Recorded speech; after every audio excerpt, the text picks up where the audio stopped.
நேற்று எரிந்த நிலையில் சடலமாக மீட்கப்பட்ட நெல்லை கிழக்கு மாவட்ட காங்கிரஸ் தலைவர் ஜெயக்குமாரின் உடல் கரைசுத்து புதூரில் உள்ள கல்லறை தோட்டத்தில் தற்போது அடக்கம் செய்யப்பட்டது. இதுகுறித்த கூடுதல் தகவலை எமது செய்தியாளர் ஆறுமுக நயினாரிடம் கேட்கலாம். ஆறுமுக நயினார், தற்போது இந்த அவருடைய இறுதிச் சடங்கு நிகழ்வில் யார் யார் எல்லாம் கலந்து கொண்டாங்க, அங்கு தற்போதைய களச்சூழல் என்னவாக இருக்கிறது, முழு விவரம்? வணக்கம்.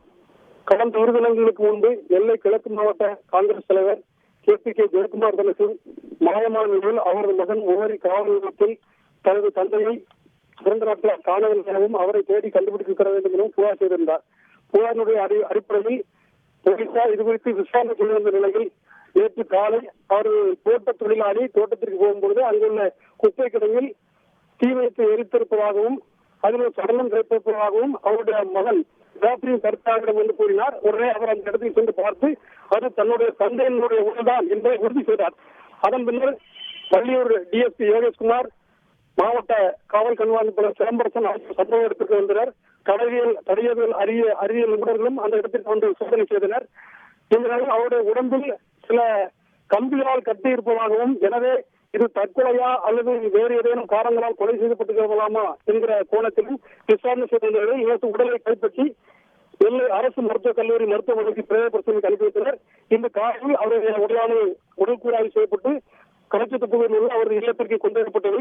அங்கு கிறிஸ்தவப்படி பாடல்கள் பாடப்பட்டு அஞ்சலி செலுத்தப்பட்டது.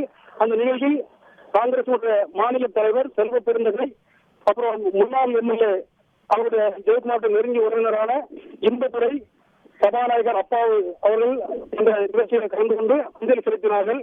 அந்த தொண்டர்கள் அவருடைய சாவுக்கு நீதி கிடைக்க வேண்டும் என்று அந்த செல்வ பெருந்தகை வந்தவுடனே அங்கே கோஷமிட்டார்கள்.